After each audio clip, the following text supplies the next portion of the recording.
And where, in my opinion, we weren't enough concentrated was Africa. I say it for I'm the direct neighbor, but first of all, Africa is not a poor continent. It's not. It is a continent that has many, many resources. Moreover, rare earth, metals, raw materials. Tonight, we begin with a story that could feed the continent or feed the doubts of those who have seen too many promises wrought in the sun. A story that stretches from the fertile highlands of Ethiopia to the polished marble halls of Rome. A story that carries the scent of freshly harvested wheat and the faint, lingering shadow of history's unfinished business.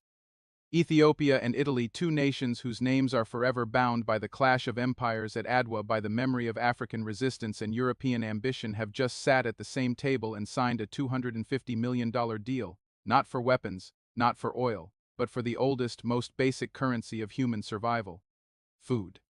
They call it an investment to boost Africa's food industry, factories to process our crops, cold storage to keep our harvests fresh, roads to move our produce from farm to market. The headlines are simple. But under those headlines lies a question every African must ask: is this the seed of our agricultural independence, or just another foreign crop planted in African soil for someone else's harvest? Picture it, from Oromia's golden fields of teff to the green valleys where coffee trees sway in the wind, Ethiopia's farmers rise at dawn, till the land and pull from the earth a bounty that could feed millions. Yet for decades, too much of that bounty has left our shores raw and unprocessed, its true value eaten elsewhere. We sell for cents what others resell for fortunes, and while our fields are rich, our plates too often remain empty. Italy comes now with capital, with technology, with talk of partnership. Ethiopia comes with land, with labor, with a vision to lift not just itself but Africa's place in the global food chain. But my brothers and sisters, history warns us. Partnerships between Africa and Europe have often been dressed as mutual gain, only to reveal themselves as lopsided feasts where Africa is the table, not the guest. So here is the hook, the heartbeat of tonight's story. Can two nations with a past of invasion and resistance now forge a future of equality and respect? Can a $250 million handshake between Addis Ababa and Rome become the foundation for African food sovereignty, or will it be remembered as yet another deal where we grew the grain and someone else baked the bread? Stay with us, because over the next hour we will walk through the promises, the pitfalls, and the power hidden in this deal. We will hear from farmers who have waited their whole lives for this kind of investment. We will confront the ghosts of failed agreements that left our granaries bare. And we will ask the question no other network dares to ask: is Africa finally learning to negotiate with the world on its own terms, or are we still sitting at someone else's table?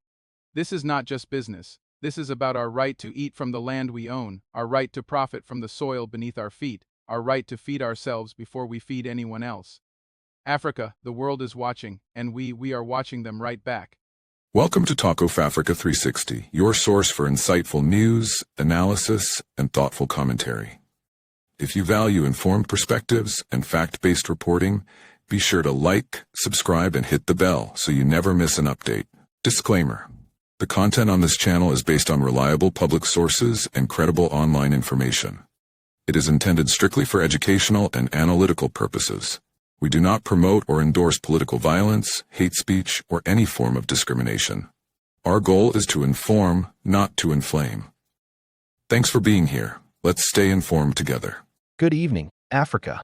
This is your Pan-African voice, unfiltered and uncompromising. Tonight, we are not here to whisper about change. We are here to declare it, loud enough for every farmer in the fields of Oromia, every market trader in Accra, every fisherman along the coast of Senegal to hear. We are here to speak about a deal that could, if handled with wisdom and vigilance, shift the direction of Africa's food destiny. Ethiopia and Italy have just signed a $250 million agreement aimed at boosting Africa's food industry. Yes, you heard me correctly. Not just Ethiopia's food sector, but a vision that carries ripples across our continent. The ink is barely dry, but the implications are already echoing in boardrooms, ministries, and, most importantly, in the hearts of millions who have tasted the bitter hunger our continent should never have known. Let us call things by their real names. Africa is the most fertile land on Earth. Our soils are rich, our rivers abundant, our climate a gift to agriculture. And yet, decade after decade, We have been reduced to importers of food, to dependence on foreign grain, to beggars in a banquet hall we built with our own hands. This deal, if shaped by African priorities and guarded from the fangs of exploitation, could be one step towards ending that insult. Ethiopia, a nation that has stood for centuries as a beacon of African resistance and dignity, is positioning itself once again as a leader in continental transformation.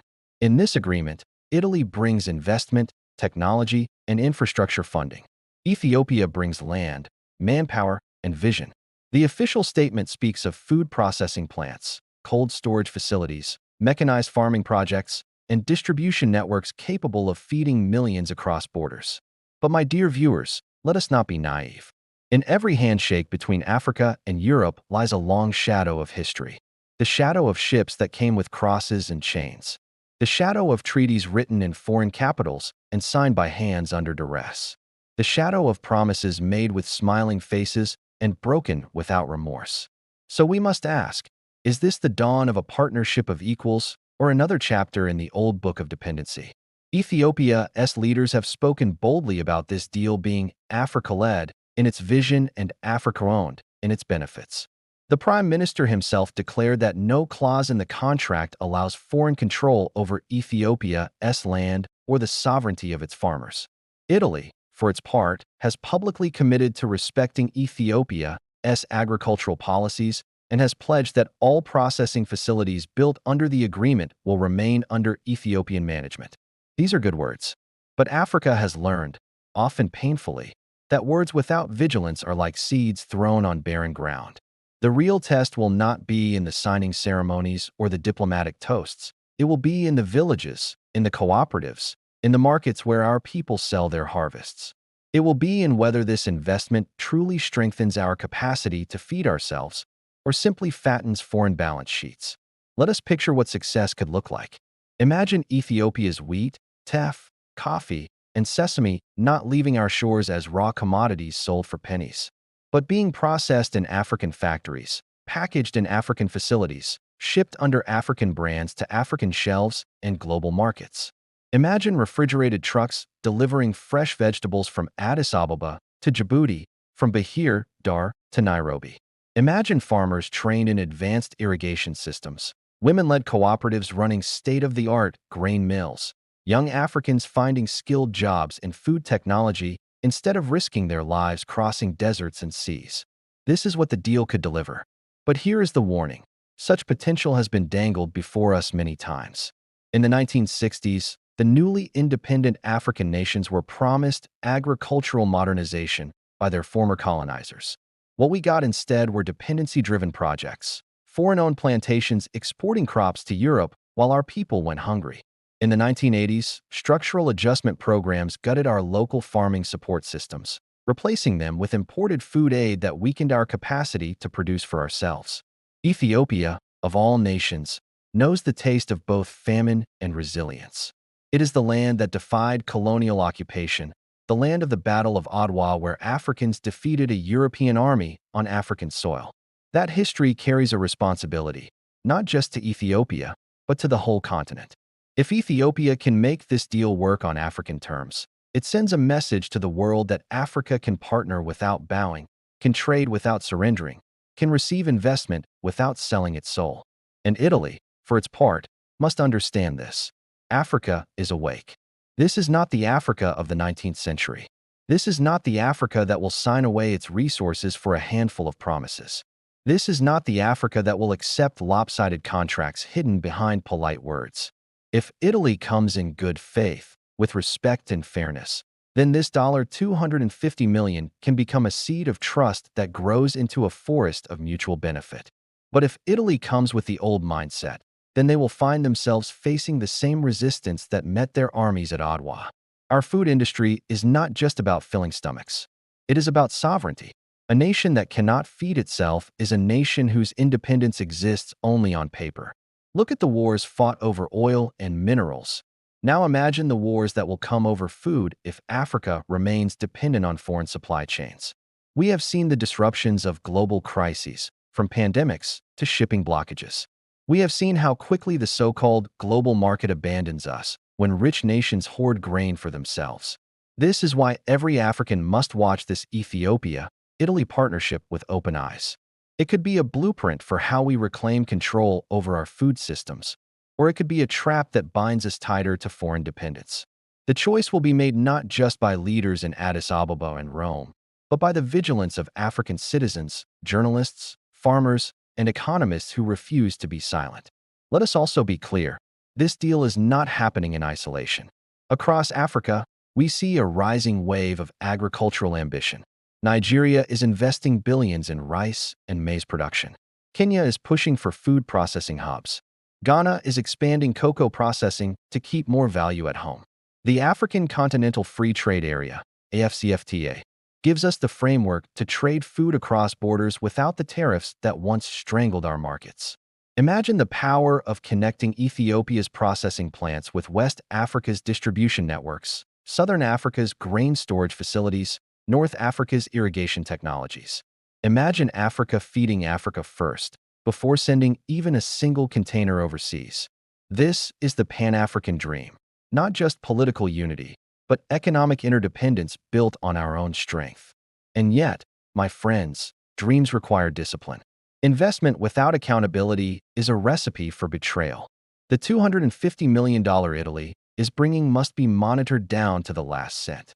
Every contract clause must be read, reread, and read again. Every imported machine must have a technology transfer clause so that within a decade, Ethiopians can build, repair, and innovate those machines themselves. Every job created must prioritize African workers, not foreign contractors flying in for short-term profit. Ethiopia's civil society must be part of this. Farmers' unions, women's cooperatives, youth agricultural programs. They must have a seat at the table, not just as recipients of aid, but as architects of their own future. And across Africa, we must study this partnership as a case study. If it works, we replicate it. If it fails, we expose why and we learn. Africa's food industry is worth far more than $250 million. The potential value is in the trillions. But money is not our biggest resource. Our biggest resource is the will of our people and the richness of our land. What we lack is not capacity, but unity and determination to say, never again will Africa be the world's supermarket that cannot feed its own children. So tonight, as Ethiopia and Italy shake hands, let the rest of Africa watch closely. Let us hope, let us demand, let us work to make sure this deal serves Africans first. If we succeed, we will look back at this day as the moment when the tide began to turn, when Africa stopped importing hunger and started exporting dignity. Because Africa, the time has come to grow not just crops, but power. Not just harvests, but freedom. And that freedom begins with the food on our plates. Food grown by African hands, processed in African factories, and feeding African mouths before anyone else. This is not just a $250 million deal. This is a battlefield. And on this battlefield, the weapon is not the gun, but the seed. Africa, let's plant it well. As reactions continue to pour in from across the continent, one thing is clear. Africa is demanding respect, sovereignty, and accountability. Was this just a diplomatic misstep or a deeper sign of shifting global alliances? We'll be watching closely. If you found this story important, don't forget to like, share, and subscribe for more real, unfiltered African news. This is Talk of Africa 360, telling the stories that matter.